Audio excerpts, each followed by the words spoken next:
They humiliated me, erased my engagement, and said my fiancé wasn't good enough. But when I showed up at their party, I left them speechless. I should have known. I should have seen it coming the moment my mother hesitated on the phone. "Sweetheart, we need to talk about the engagement party." Her voice was too careful, like she was stepping around something. I felt my stomach twist. "What about it?" She sighed. Then came the words that changed everything. "We have to cancel it." Silence. My grip tightened around my phone. "What? Why?" Another sigh. Then the excuses. "The venue is too expensive. It's just not the right time financially.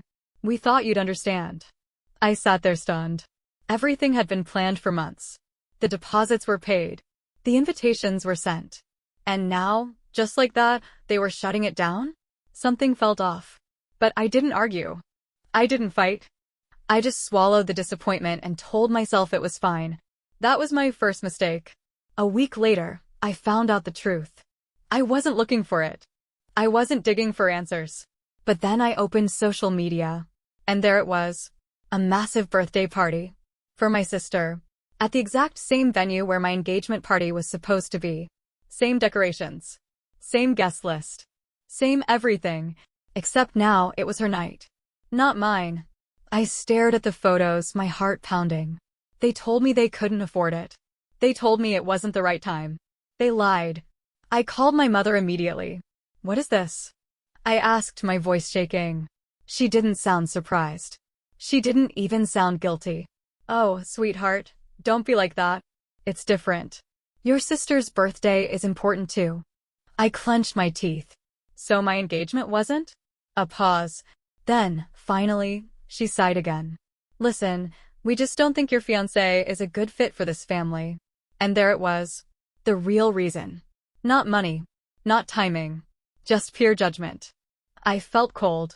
They didn't care about my happiness. They cared about their image. And that's when I made a decision. I wasn't going to beg.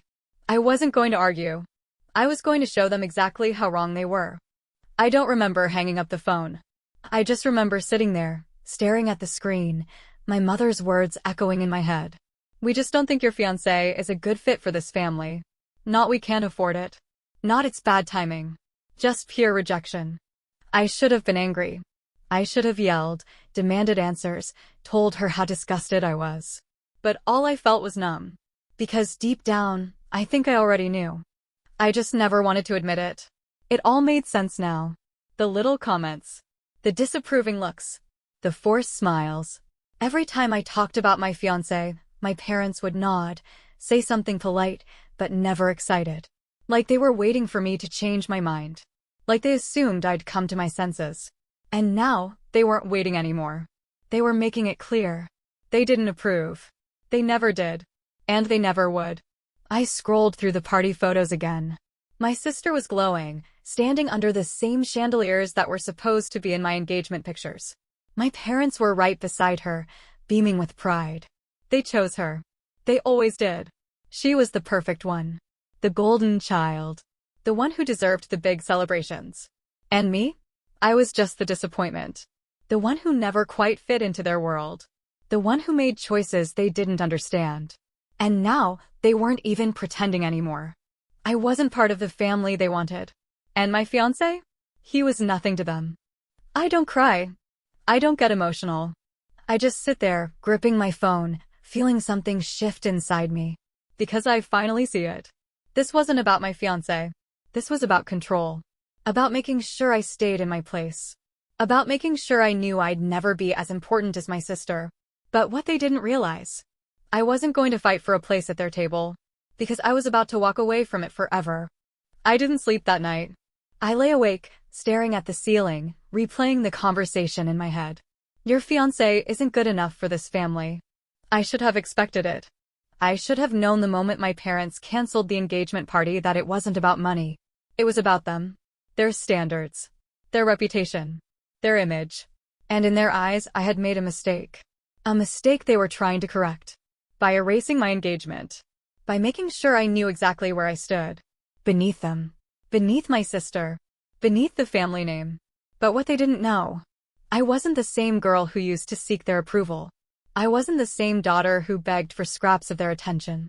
I had spent years trying to prove myself to be the person they wanted me to be. And for what? So they could throw me away the second I did something they didn't like? No, not this time. They thought I would accept it. That I would cry, that I would apologize for embarrassing them, for picking the wrong fiancé. That I would let them win. But they were about to learn something very important. I wasn't my sister. I wasn't their puppet.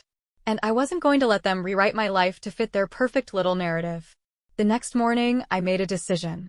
I wasn't going to argue. I wasn't going to beg for my place in their family. I was going to show them exactly who they had underestimated. And the first step?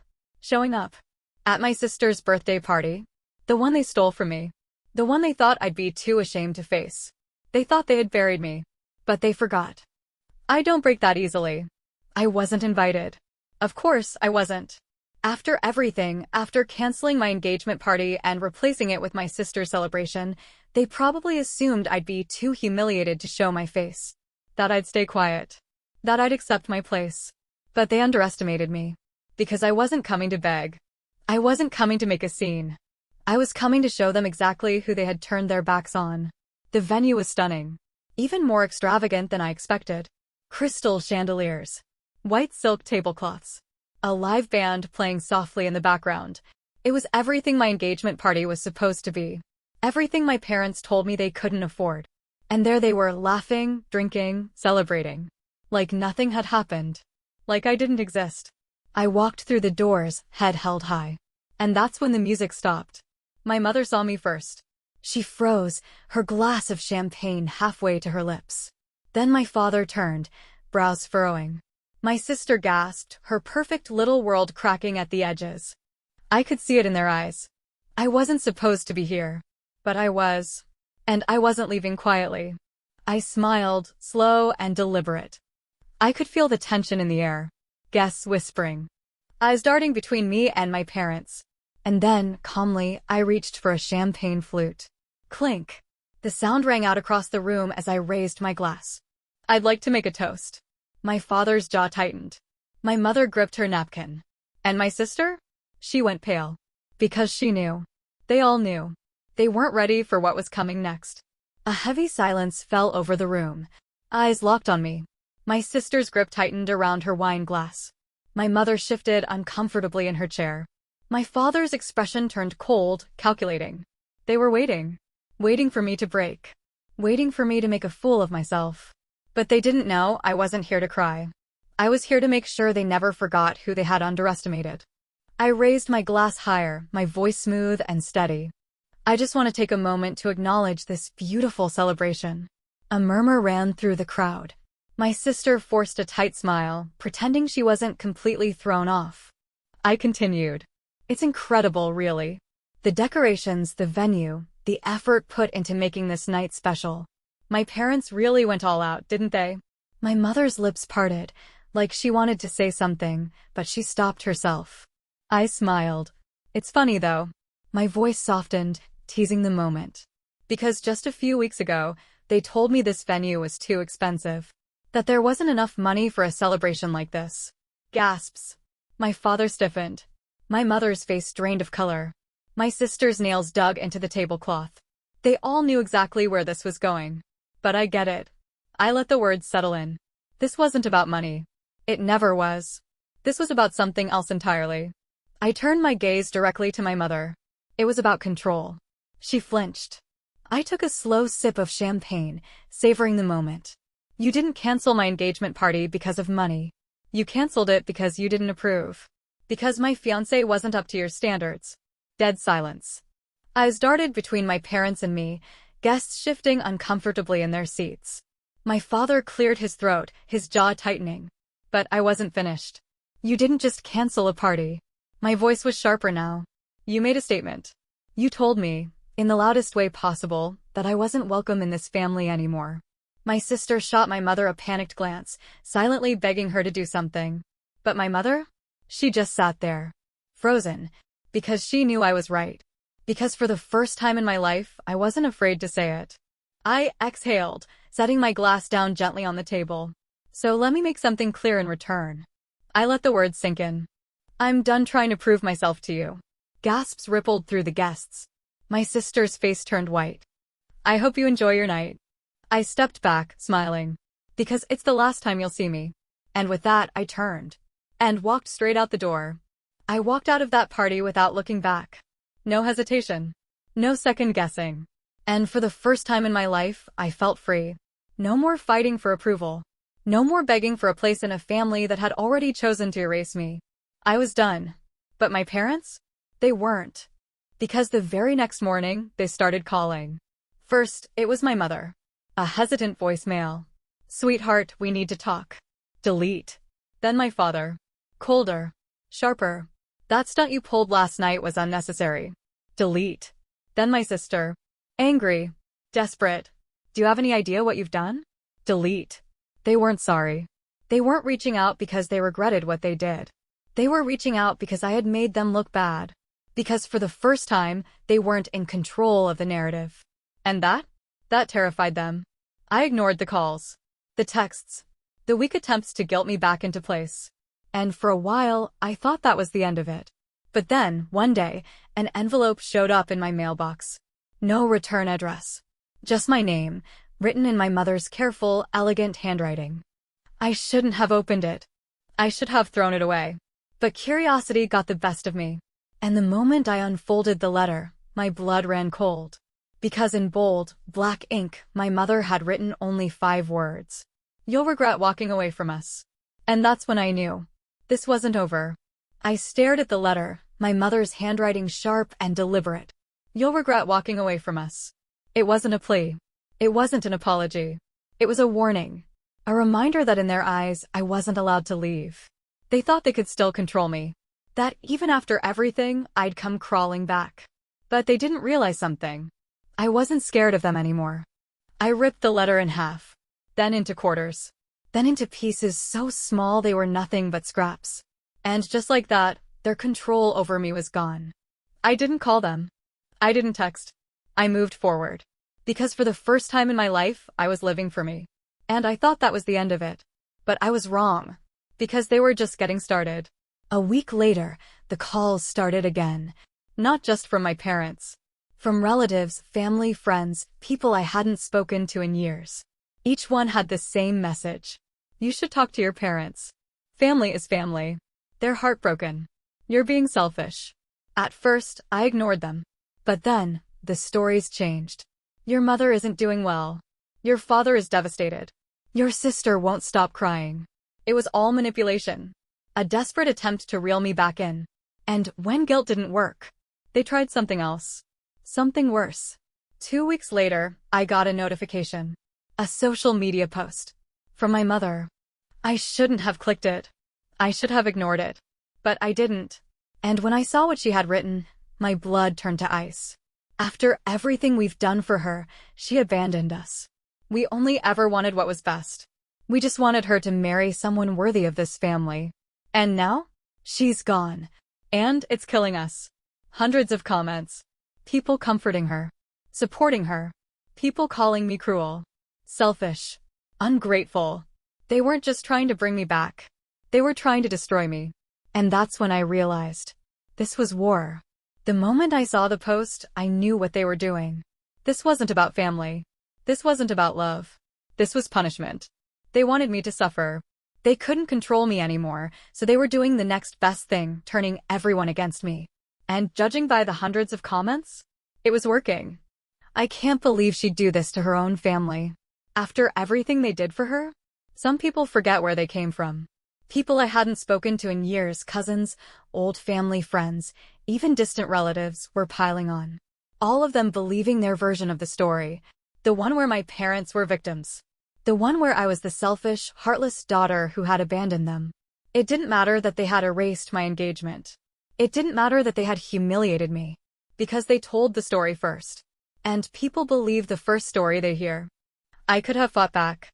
I could have made my own post, exposed everything. But I didn't. Because I knew my family. I knew how this game worked.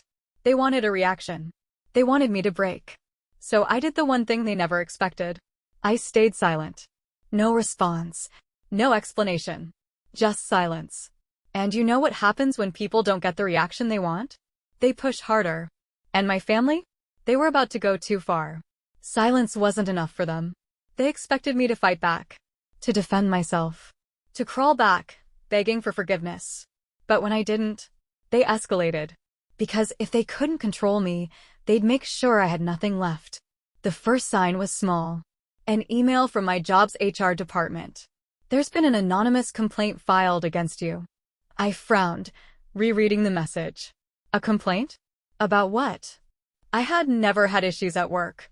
No conflicts. No mistakes. But when I clicked on the attachment, my hands started shaking. It was a letter, written in detail, long, emotional, claiming that I was unstable, that I had a history of lashing out, that I had cut off my own family for no reason, and they were deeply concerned for my mental state, concerned for the people around me. I felt like I was going to be sick, because I knew exactly who wrote it. My family. They weren't just trying to ruin my reputation. They were trying to take away everything I had built.